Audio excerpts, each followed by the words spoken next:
Our story actually begins in the present, on a bitterly cold Valentine's Day in 2004, with a man named Joel reading from his journal. It's a bleak morning. Joel wakes up in a serious funk, feeling just completely unmoored. Now, he's not an impulsive person by nature, but something inexplicable drives him to ditch his job, skip his entire usual routine, and just board a train heading out to Montauk in the freezing February weather. His state of mind is beautifully captured right here. Random thoughts for Valentine's Day 2004. I ditched work today, took a train out to Montauk. I don't know why. While this spontaneous trip to a freezing beach feels like a sudden whim to Joel, it's actually the culmination of a tragic hidden history. This moment on the train isn't a beginning at all. It's the chaotic aftermath of a cycle that started years earlier, on a completely different, distant beach. So, let's untangle the timeline with a linear narrative recap. Going back to the true chronological beginning, Joel is at a beach bonfire party with friends. He feels awkward, totally out of place, basically incapable of making eye contact with strangers. But then he notices a woman standing by the surf in a bright orange sweatshirt, and he's just immediately drawn to her. Things escalate rapidly during this first encounter. He spots the orange sweatshirt, she approaches him, and they spark this wildly impulsive connection. They end up wandering through a neighborhood and literally breaking into the empty Laskin house just for the thrill of it. But true to form, the intimacy becomes way too much for Joel, and he just bolts, running away into the night in absolute fear. When they first speak at that bonfire, she says, "Hi, I saw you sitting over here by yourself, and I thought, thank God, someone normal who doesn't know how to interact at these things. I'm Clementine. Can I borrow a piece of your chicken?" It perfectly captures her chaotic, boundary-pushing energy compared to his rigid shyness. And even though Joel is initially terrified and runs away from that beach house, he eventually goes back to her, and they kick off a long, deeply passionate relationship. But of course, the honeymoon phase doesn't last. Over time, the romance decays into constant bickering. Joel's emotional distance and his habit of quietly scribbling in his journal instead of actually communicating really frustrate Clementine. Meanwhile, Clementine's unpredictable behavior, her heavy drinking, and her desperate need for constant stimulation completely exhaust Joel. They end up falling into this bitter stagnation, just staring at each other silently in restaurants, a state they call the dining dead. Joel's journal captures this breaking point perfectly. Are we like those poor couples you feel sorry for in restaurants? Are we the dining dead? The final breaking point hits after a series of really vicious arguments. Clementine desperately wants to have a baby, feeling she'd be a great mother, while Joel completely dismisses her, questioning if she could even take care of a kid. After a night where Clementine comes home late and slightly wrecks the car, Joel accuses her of sleeping around just to get people to like her. It's a devastating, toxic fight that shatters them both. The fallout from this is absolute. Clementine, acting entirely on impulse, decides she just can't handle the pain. So she hires a clinic called Lacuna Inc. to completely erase Joel from her mind. Meanwhile, Joel, looking to apologize just before Valentine's Day, visits her at the bookstore where she works, only to discover she's looking at him like a total stranger. Even worse, she's kissing a younger guy who's calling her Tangerine, which was Joel's special nickname for her. Absolutely devastated by the discovery of what she's done, Joel decides to undergo the exact same procedure. Joel goes to meet with the head of the clinic, Dr. Howard Mearsriak, who explains the process like this. "The first thing we need you to do, Mr. Barish, is to go home and collect everything you own that has some association with Clementine. They need it all: photos, clothing, gifts, journal entries. By mapping his brain's emotional response to these items, they can target the core of every single memory he has of her and systematically eradicate it while he sleeps in his own bed."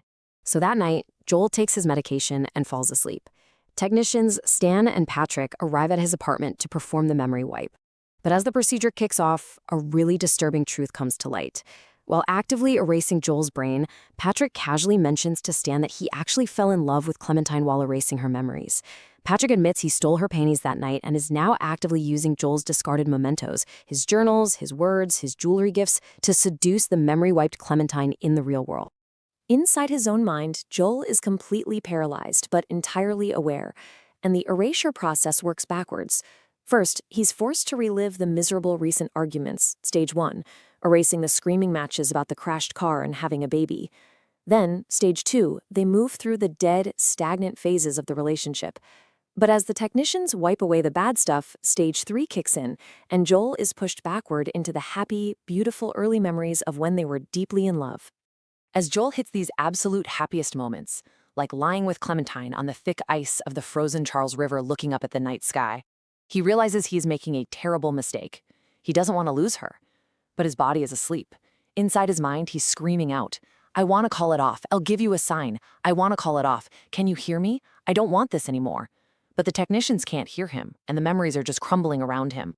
Desperate to save her, the subconscious projection of Clementine suggests a wild idea. Take her off the mapped path. So, Joel's mind grabs the memory of Clementine and tries to hide her in places where she simply doesn't belong, his deepest, most humiliating childhood traumas. He drags her into a memory of being bullied by neighborhood kids. He hides her under the kitchen table as a toddler while his mother's friends are over. He even retreats to a memory of getting bathed in the sink by his mother as an infant. This act of mental rebellion causes absolute chaos in the real world. Stan, who's been distracted by his girlfriend Mary arriving at the apartment, suddenly glances at the monitors and panics. He says, "He's off the map. I don't know where. This is very bad news." Realizing Joel is resisting the procedure and his memories are refusing to erase, Stan is forced to call Dr. Mierzwiak in the middle of the night, begging him to come over and force the erasure back on track. When Dr. Mierzwiak arrives, he manages to track Joel down in those hidden memories and resumes the deletion. But while the doctor works, his receptionist, Mary, is watching him with deep admiration. She quotes a poem by Alexander Pope to him. "How happy is the blameless Vestal's lot, the world forgetting by the world forgot, eternal sunshine of the spotless mind." Overcome with emotion, Mary impulsively kisses the doctor. And just at that exact moment, Dr. Mierzwiak's wife pulls up outside the apartment window and catches them. This triggers a massive revelation. Dr. Mierzwiak runs outside to his angry wife, and Mary follows, trying to apologize for her crush. But Mierzwiak's wife coldly tells Mary a devastating secret. Mary didn't just have a crush, she had a full-blown past affair with Howard. And to save his marriage, Mary underwent the lacuna erasure procedure herself. She had all her memories of the affair wiped, only to end up falling in love with the exact same man all over again. It proves that erasing the past doesn't actually fix the underlying truth. Horrified by what Lacuna has done to her and realizing she's a victim of the very procedure she blindly praised, Mary quits.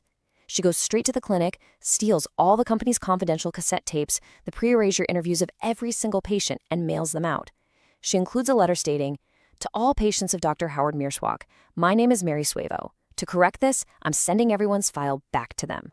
Meanwhile, inside Joel's mind, the erasure completes.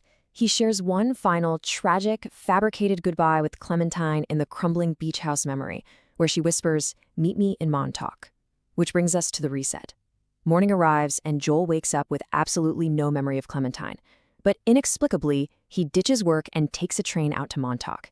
And that afternoon, on the train ride back, a seemingly fateful reunion occurs. Joel strikes up a conversation with a woman sporting bright blue hair, a shade she calls blue ruin. It is, of course, Clementine, who also has absolutely no memory of him. They introduce themselves as complete strangers, yet they feel this instant, undeniable pull toward each other. The chemistry is immediate and profound. He offers her a ride home, they share drinks, and the connection is just electric. Their new romance blossoms incredibly fast. They travel back up to the frozen Charles River in Boston, literally recreating a perfect memory neither of them knows they already share.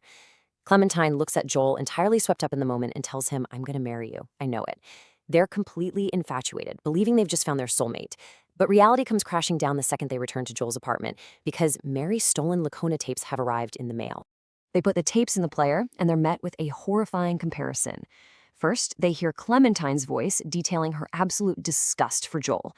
She calls him boring, says she can't stand to look at his pathetic, wimpy, apologetic smile, and says she doesn't like herself when she's with him. Then they find Joel's tape where he tears her down just as viciously. He states he was embarrassed by her lack of education and poor vocabulary, and he claims her insecurity means she'll eventually sleep with everybody. Listening to their own voices ruthlessly insult each other and detail exactly why their relationship failed is shattering. Clementine tries to walk away. She warns Joel that trying again is useless. She tells him point blank, "You will think of things, and I'll get bored with you and feel trapped, because that's what happens with me." She's laying out the exact cycle of resentment and boredom that they are practically guaranteed to repeat.